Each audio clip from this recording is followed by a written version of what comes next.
नमस्कार दोस्तों, मैं आपका दोस्त जेएम कुशवाहा। स्वागत है आपके अपने YouTube channel unlimited business classes में। इस वीडियो में हम लोग देखेंगे ऐसे टीचर के बारे में जिन्होंने कड़ी मेहनत, कड़ी क्रिएटिविटी और अपने लगन से शिक्षक से खंड शिक्षा अधिकारी तक का सफ़र तय किया, जिन्होंने कभी भी चीज़ों को अपने ऊपर बोझ नहीं समझा, जिन्होंने हर समय सीखने की कोशिश की, जो मोटिवेशन से हमेशा लबालब रहते हैं और हर एक चुनौती को साहस के साथ में उसे स्वीकार करती हैं और सीखने की बहुत ललक है। उनकी इन सब क्रिएटिविटी को आप भी जानें, इसीलिए मैंने इस वीडियो को बनाया हुआ है। उनसे जितना भी डिस्कस हुआ है सब इस वीडियो में मैंने दिया हुआ है। और वो एक प्राइमरी की टीचर हैं, फिर भी उनके अंदर इतना ज़्यादा साहस और लगन है कि उन्होंने कभी भी किसी भी चीज़ को करने से ना नहीं बोला है।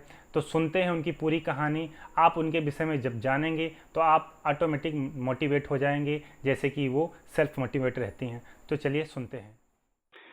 नमस्ते मैडम जी। जी सर, नमस्ते।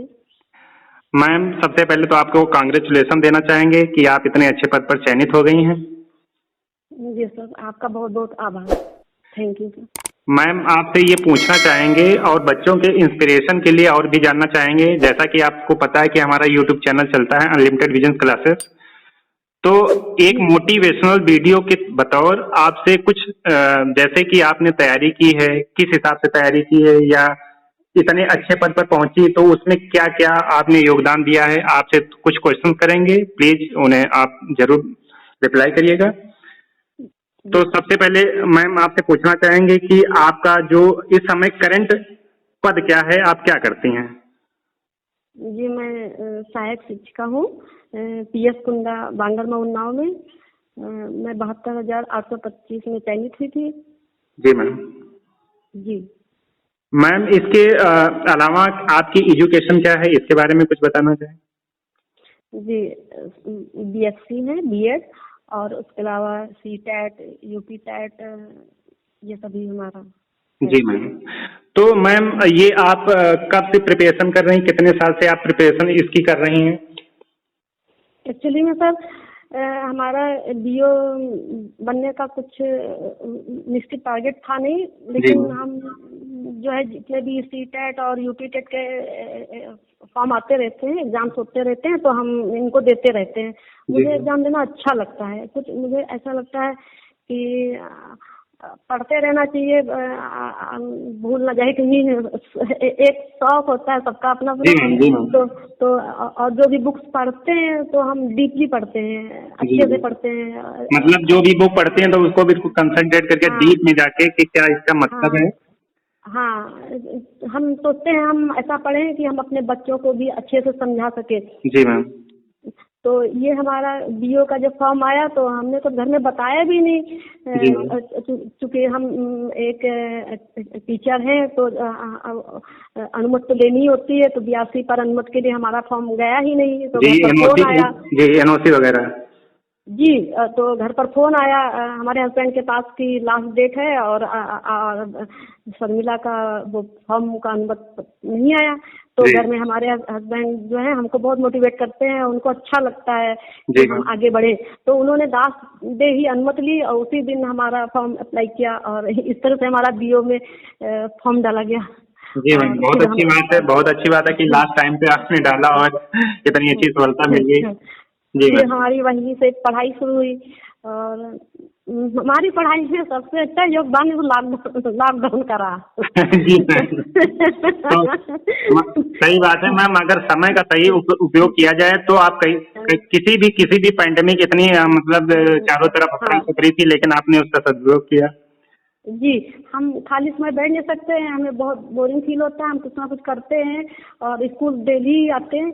लेकिन जब लॉकडाउन हुआ तो हमारा स्कूल आना बंद हुआ। लेकिन चलिए, हमारे हस्बैंड की वजह से ही हमारा ये फॉर्म आया। तो हमने सोचा अब हम पूरा 100% इसी को दे देंगे, हो जाएंगे इसमें। जी मैम, तो सबसे ज्यादा मोटिवेशनल जो आया आपके अंदर तो वो हस्बैंड के मतलब उनसे आया। हाँ सर, ये क्या है, हमारे हस्बैंड को बस पहचान बनाने की मतलब रहता है कि हमारा सम्मान हो।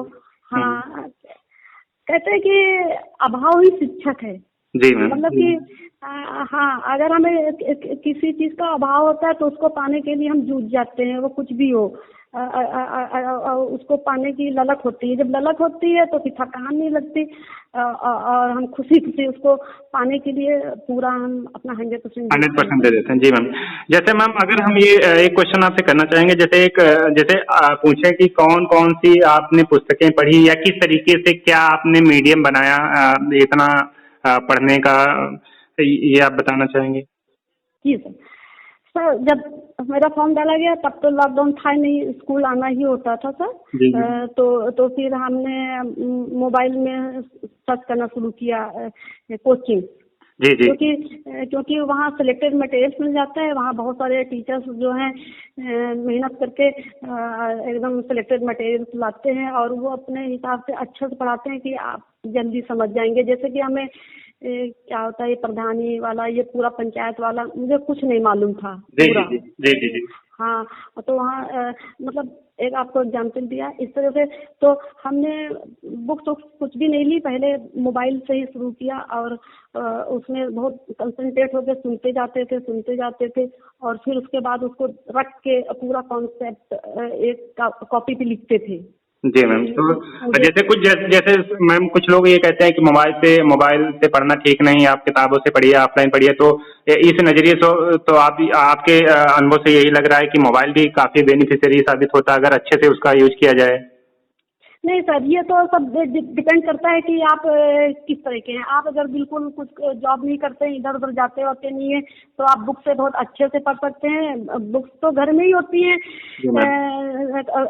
जैसे कि आपको पढ़ना है, कॉन्स्टिट्यूशन पढ़ना है, तो आप ले सकते हैं बुक। हमारे हस्बैंड तो पढ़ते ला कर रहे हैं, उनके पास थी बुक्स, तो वो बुक्स भी हमने ली, उसमें बहुत पढ़ा, लेकिन टाइम बहुत लग जाता था उसको ढूंढने ढांढने में। पहले अगर आप किसी टीचर से पढ़ लेते हैं, कुछ समझ लेते हैं, मोटा मोटा आपके दिमाग में आ जाता है, उसके बाद आप बुक देखते हैं तो आपको ज्यादा अच्छा लगता है, आप ज्यादा अच्छे से पढ़ लेते हैं। देखिए, जब आप कोचिंग पढ़ने लगेंगे तो पहले पहले आपको नहीं समझ में आएगा, फिर आप धीरे धीरे करके सब चीजें समझ में आने लगती हैं।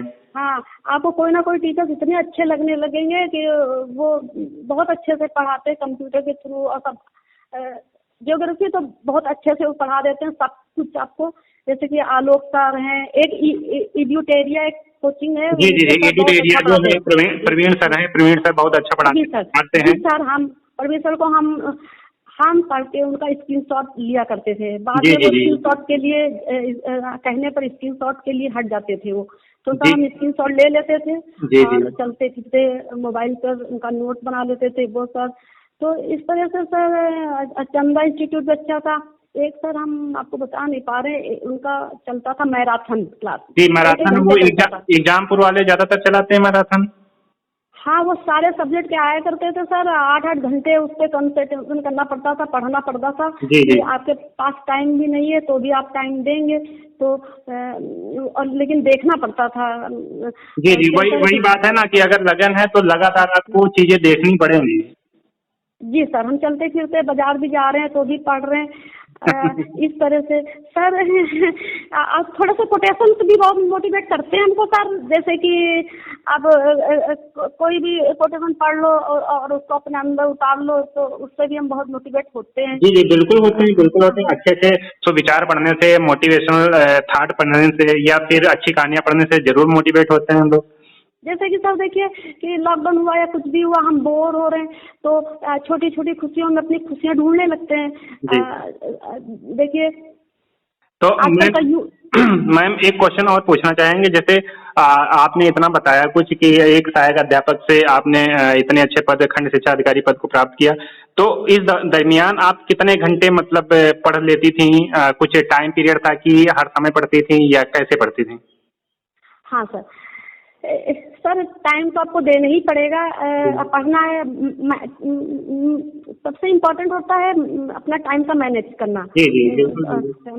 क्योंकि हम हाउसवाइफ भी हैं, बच्चे हैं, तो उसको सब मैनेज करने के लिए फालतू चीजें थोड़ी हटानी पड़ती हैं। जी मैम। तो इसके लिए क्या है कि हम सुबह उठते ही अपना हमने वो जो नोट्स बना के रखे उसको पढ़ा, हाँ। चूंकि बीएड किया हुआ है तो हमें ये भी पता है कि कैसे पढ़ा जाता है। जैसे कि एक चीज को लेके तो बैठ नहीं जाओगे आपकी, इसे याद कर लिया, आज पढ़ लिया, 4-5 दिन बाद फिर रिवीजन किया, फिर तुम्हारे दिमाग में वो चला जाता है। इस तरह से जो टिप्स होते हैं मतलब कि पढ़ने वाले वो हमने यूज किए। और स्कूल आए तो स्कूल में तो स्क्रीन शॉट और वो कॉपी और बुक तो देख नहीं सकते थे, तो ऐसे यूज कर लिया और ठीक मैम, लिख लिए। ये तो बहुत अच्छी बात है कि आपने इतने अच्छे से पढ़ा। आप थोड़ा मैम फैमिली के बारे में भी बता दीजिए। जी सर। फैमिली के बारे में बता दीजिए कि आपके फैमिली मेंबर्स कितने हैं। आपने मतलब अपने फैमिली को इतने अच्छे से डील करते हुए भी इतने अच्छे पद को प्राप्त किया। जी सर, तो फैमिली में हम, मेरे हस्बैंड और 2 बच्चे। और बच्चे भी काफी बड़े बड़े हैं आपके। बच्चे बच्चे बच्चे हमारे 19 साल की है, मानवी यादव। जी। और बेटा अरिहंत जी।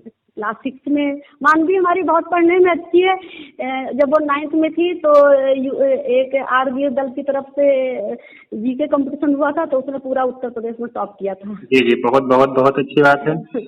मैडम जी, जैसे इतनी मोटिवेशन पावर आपके अंदर कहाँ से आती है? मतलब सेल्फ मोटिवेटेड आप होती रहती हैं। हमने अक्सर आपको देखा हर एक चीज में क्रिएटिविटी, हर एक चीज में मतलब झिझकपन नहीं है। तो आप ये बताइए कि जैसे बहुत सारे लोग होते हैं झिझकते हैं, और जैसे आज ही हम आपसे पूछना चाहते थे ये सब चीजें, लेकिन फिर भी हमारे अंदर झिझक थी, तो ये झिझक को कैसे दूर करें?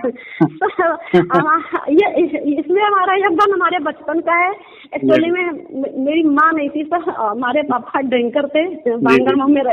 बांगरमऊ के लोग जानते हैं। तो मुझे कुछ ऐसा एहसास होता था कि मुझे सम्मान नहीं मिल रहा है, तो हम हमेशा सम्मान के ही भूखे रहे। मुझे सम्मान की जरूरत मतलब महसूस होती थी। तो हम ब्लॉक में रहते थे, पापा हमारे शिक्षा इकाई में जॉब करते थे, तो वहीं रहते थे। तो एक बार एक मैम आई, शायद वो एसडीएम थी। जी जी जी। तो उनको देख करके हमें बड़ा अच्छा लगा कि ये इतनी स्मार्ट लग रही है और इस तरह से सब कर रही, सवारी के आगे पीछे घूम रही, ये कौन है? तो हमने पूछा तो बताया ये ऐसे हैं और मतलब इस पोस्ट पे है, इसके लिए बहुत पढ़ना पड़ता है। तो बस सर वहीं से फिर मेरा मोटिवेशन शुरू हुआ। जी जी। और फिर वो जारी ही रहा, मोटिवेट होते ही रहे। और फिर हमेशा छोटी छोटी खुशी में ना ढूंढकर बड़ी खुशी, बड़ी खुशी मतलब बिल्कुल छोटी खुशी ये होती है कि कहीं गए तो उसमें खुश हो गए, उसमें खुश हो गए, ये नहीं।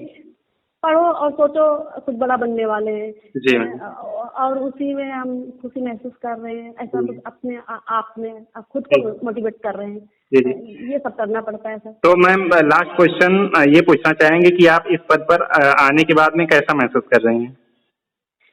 सर आपसे कहा, सर हमने आपसे कहा ना कि अभावी शिक्षा होता है और मुझे सम्मान का ही अभाव लग रहा था। तो जी जी। अब सर आप सोच सकते हैं कि मुझे कैसा लग रहा होगा। मुझे अच्छा मैम, लोगों की क्या प्रतिक्रिया रही? आप इतने अच्छे पद पे हो गई, तो लोग क्या प्रतिक्रिया करते हैं इसके विषय में? सर विधायक तक हमारे घर बधाई देने आ रहे हैं सर। पूछिए नहीं मुझे कितना अच्छा लगता है। लेकिन सर बहुत अच्छा लग रहा है सर जी। और सबसे अच्छी बात ये है सर, जो हमारे मोहल्ले के 20-21 साल के बच्चे थे वो सर मुझसे इतना मोटिवेट हो रहे हैं कि वो चटिया लगाया करते थे।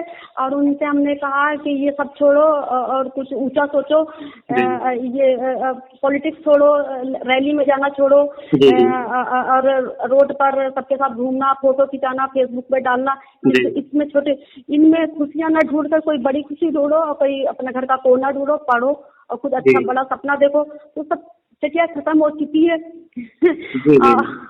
सब हमसे इंस्पायर हो गए और कहीं ना कहीं वो चले गए हैं। बस हम यही चाहते थे कि सर। जी मैम, तो लास्ट में मैम ये कहना चाहेंगे, जैसा कि आपको पता है कि हम भी मतलब unlimited vision classes YouTube channel चलाते हैं, तो हमारे जो बच्चे हैं आपको जब सुनेंगे तो उनके लिए आप थोड़ा मोटिवेशनल अगर कोई संदेश देना चाहें कि आप किस तरीके से पढ़ाई करें, तो थोड़ा आप बता दीजिए। जी सर ये है कि सफलता सफलता तो अपने हाथ में होती नहीं, लेकिन कर्म हमारे हाथ में होता है। और कभी भी दिमाग में निगेटिव थिंकिंग नहीं लानी चाहिए। हमेशा वही सोचो जो तुम बनना चाहते हो। हमने हमेशा यही बोला है, थिंक व्हाट यू वांट। जी। मतलब वही सोचो जो आप चाहते हो, वही सोचो जो आप चाहते हो। जब ऐसा सोचोगे तो हमारे माइंड में जो है उसी प्रकार से हार्मोन का सिक्रेशन होने लगता है।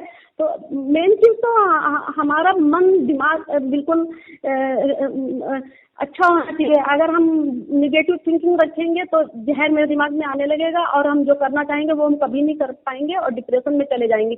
तो अगर हम अपना टारगेट नहीं भी हासिल कर पाएंगे तो भी हम बहुत कुछ हासिल कर पाएंगे और बहुत कुछ कर पाएंगे। इसलिए हमेशा पॉजिटिव सोचते हुए और अपना कर्म करते रहें, और ईश्वर को है और ईश्वर आपका साथ देगा और आप आगे जाएंगी। जी, ओके मैम।